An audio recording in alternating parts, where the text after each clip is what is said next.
Do you really need a cheetah to know I'm fast? New Balance. You know I'm fast. Keep up. This is a commercial about speed. Add some flames! Thanks!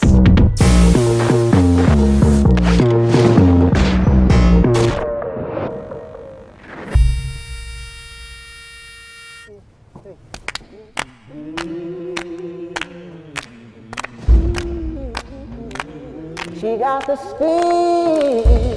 Filming in slow motion. She got the speed. Filming in slow motion. She got the speed. Great speed. Yeah. In slow motion. It feels Fast, bad fast, fast. when you slow it down.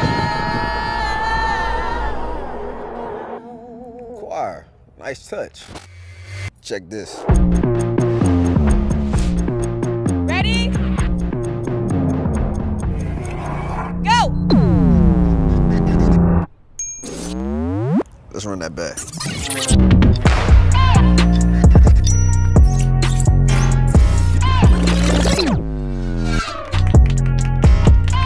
That boy fast.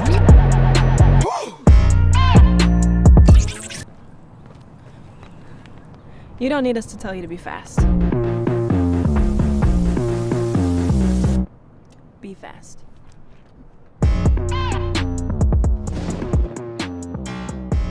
New Balance. It's a commercial about fuel.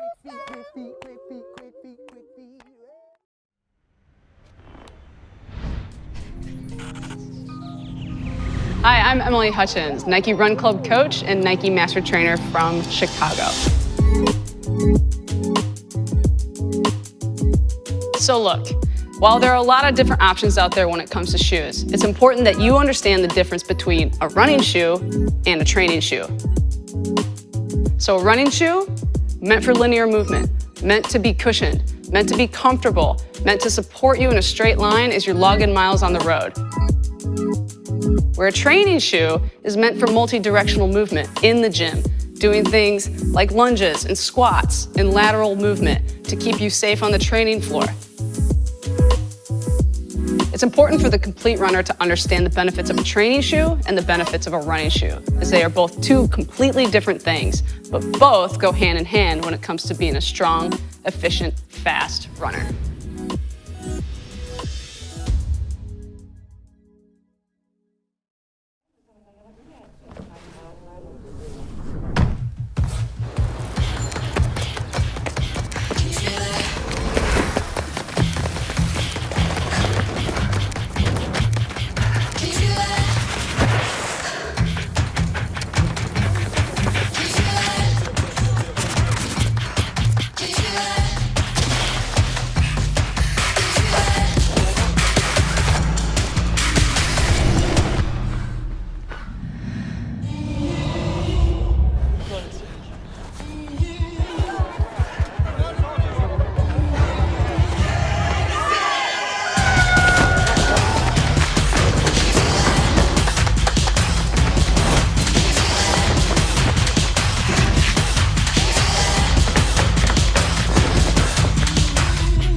The thing that makes the Pegasus unique is that it is so consistent.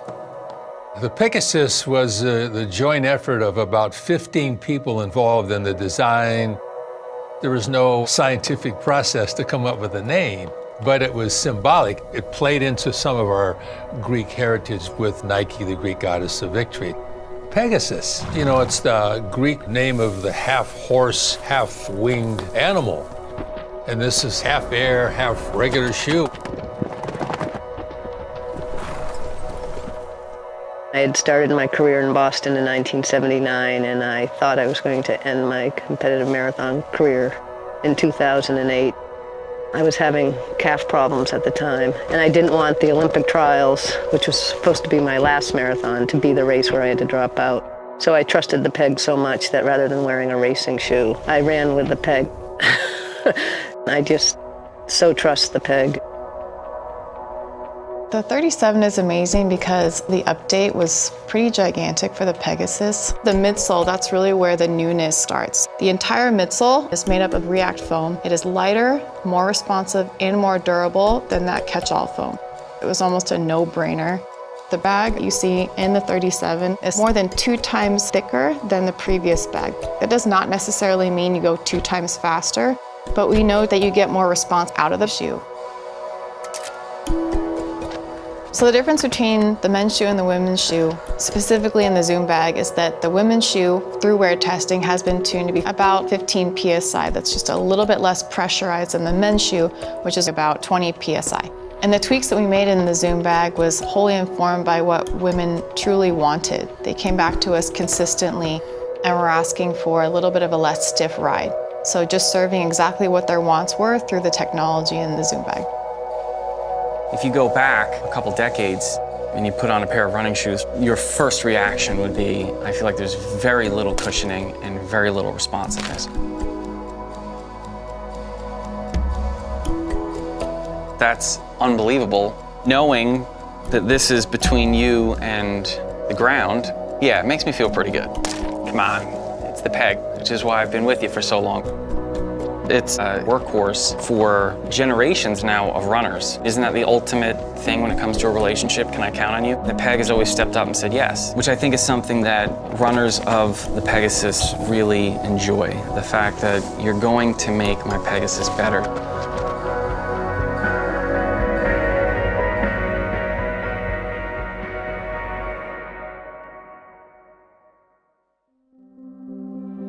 Injury is the worst thing for an athlete. It's a nightmare. It's awful, heartbreaking. You lose a little bit of yourself. I feel like something is missing. It's an emotional drain on the body as well.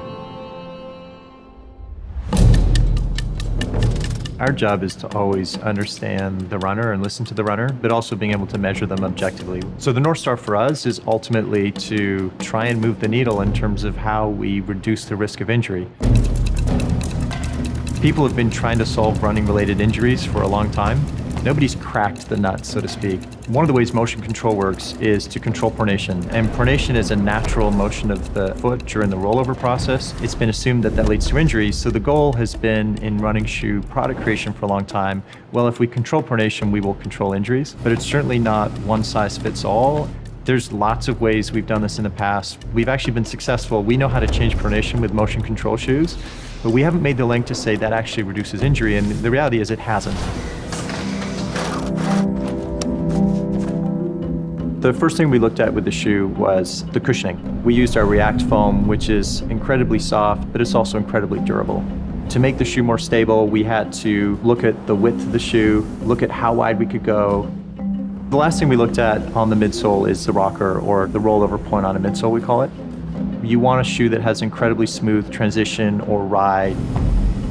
So once you feel that you've designed and built a shoe that meets the requirements we were looking for, the next step is to put it through paces with real runners and see if we're actually changing injuries.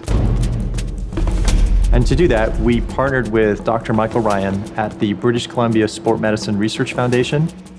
This is the largest prospective running injury study that we've ever done. There's lots of definitions of injury. The one that we use in the study is if you miss 3 consecutive workouts due to running-related pain. Over a 12-week period, we tested 226 runners, half in the Nike React Infinity Run and half in the Nike Structure 22, to see whether there was a difference in injury rates and pain perception between these shoes.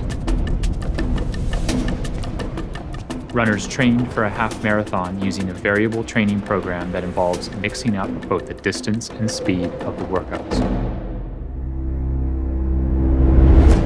The result that was incredible for all of us was that the runners, both males and females who ran in the Infinity shoe, sustained 52% fewer injuries than the same cohort that ran in the Structure. It clearly shows that we are on the right track, and it's a great first step on our journey to that North Star of no runner should get injured. If I didn't have to worry about injury, I would just run for miles and miles and miles. A world without injury is the world where you can achieve success. Crossing the finish line healthy is just so incredible. At the end of the day, we're always trying to make athletes better, and part of being better is not being heard.